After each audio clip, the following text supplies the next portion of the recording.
시청자 여러분 안녕하십니까? 경제의 맛 이수현입니다. 한 주간 경제 핫 이슈의 흐름을 살펴보는 주간 경제 이야기에서는 부동산부터 금융, 일자리 이슈까지 각종 생활 경제 정보를 전해드립니다. 이번 주 경제한 놀자에서는 초고층 정비 사업을 추진 중인 서울 재건축 사업과 대공 방어시설 설치 문제에 대해 알아봅니다. 이어서 더욱 업그레이드된 재미와 스케일로 설 연휴 극장가 관객들을 설레게 만드는 코믹 액션 영화 히트맨2를 스타엔터에서 소개해드리겠습니다. 그럼 경제의 맛 지금 시작합니다.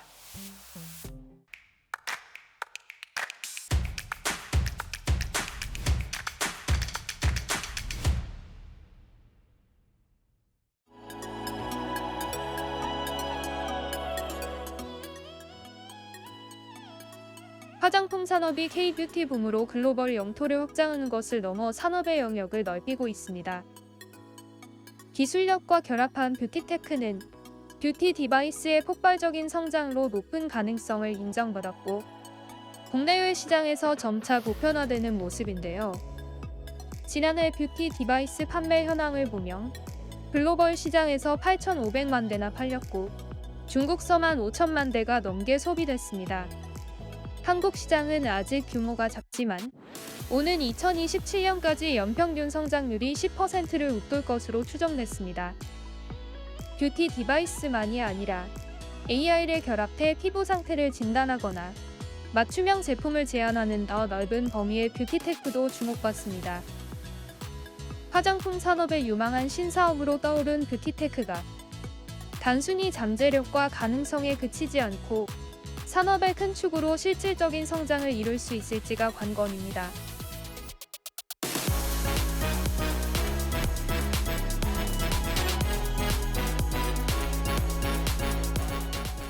에너지 업계에서는 반값 원전이 화제입니다.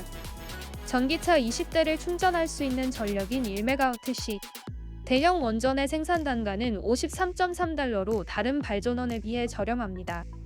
하지만 노후 원전의 안전 설비를 보강해 계속 운전을 하면 31.1달러로 단가를 낮출 수 있습니다. 글로벌 전력 수요가 급증하면서 선진국들은 이 같은 계속 운전에 주목하고 있습니다. 미국과 일본은 한 번에 20년씩 허가를 내주고 프랑스와 캐나다 등은 무제한 연장도 가능합니다. 우리나라는 한 번에 10년씩만 허가를 받을 수 있습니다. 각종 인허가 절차를 포함한 준비 기간만 7년가량입니다. 20년으로 늘리겠다는 개선안은 탄핵 정국의 발목을 잡혔습니다. 이대로 가다간 전기료 급등이 불가피합니다. 전문가들은 다가오는 탄소 중립 목표 시한을 맞추는데도 계속 운전이 주요 대안이 될 수 있다고 조언합니다. 최근 한빛길 2호기의 계속 운전 신청이 접수된 가운데 수주 경쟁력을 유지하려면 예측 가능한 중장기적 관점의 제도 운영이 꼭 필요합니다.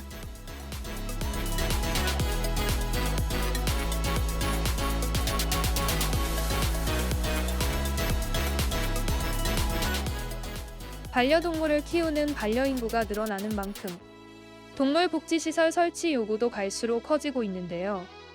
지난 한 해 서울시 지원으로 조성된 반려견 놀이터는 모두 4곳. 지난 2013년 서울 어린이대공원에 처음 생긴 후 연평균 하나씩 생기다가 작년에 4곳이나 늘어난 겁니다. 2018년 이후 매년 1개도 채 조성하지 못했던 인천도 지난해엔 2곳을 더 늘렸습니다. 경기도 내 각 지역에도 4곳이 더 생겼는데 지난해 수도권에 이렇게 새로 조성된 반려견 놀이터만 10개소에 달합니다. 자치구가 조성했지만 각종 설치 기준을 지키지 못해 집계되지 않는 반려견 쉼터 같은 시설들도 많습니다. 당초 반려견 관련 시설은 안전과 소음 등의 이유로 인근 주민들이 강하게 반발해 설치가 무산되는 경우가 허다했습니다. 하지만 이제는 지자체에서도 반려견 놀이터 등에 대한 인식이 많이 개선됐다고 보고 시설을 늘리고 있는 겁니다. 무료로 이용할 수 있는 공공 반려견 놀이터에 대한 수요가 계속 늘면서 부지 마련을 위한 지자체의 고민이 깊어지고 있습니다.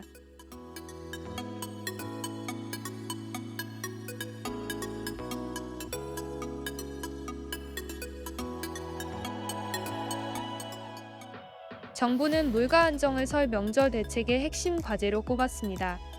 평년과 비교해 배추 52.5%, 무 93.2%, 배 31.3%, 오징어 31.5% 오르는 등 물가 불안이 커지고 있어서입니다. 정부는 역대 최대 규모인 26만 5천 톤의 설 성수품을 공급해 물가를 잡기로 했습니다. 배추와 무 비축 물량 1만 톤을 공급하고 사과와 배도 4만 톤을 집중 출하할 계획입니다. 할당 관세를 통해 수입과일 30만 톤을 도입하고 계란과 오징어 등 축산물과 수산물 공급도 확대하기로 했습니다. 역대 최대인 900억 원 규모 농축수산물 할인도 지원합니다. 정부와 유통업체가 힘을 합쳐 농축산물은 최대 40%, 수산물은 최대 50% 할인합니다. 200억 원 규모 농활 상품권을 새롭게 발행하는 등 전통시장 지원을 대폭 강화합니다. 온누리 상품권 할인율은 현행 10%에서 15%로 상향 조정되고 이를 온라인에서 사용하면 결제액의 15%가 추가 환급됩니다. 이 밖에 농협을 통해 한우 선물 세트를 최대 50% 할인 판매하고 과일 선물 세트 10만 개를 20% 할인 공급합니다. 정부는 임시공휴일을 포함해 설 연휴 나흘간 고속도로 통행료를 면제하고 역기성 KTX 좌석을 최대 40% 할인 판매하는 등 국내 관광 활성화에도 적극 나서기로 했습니다.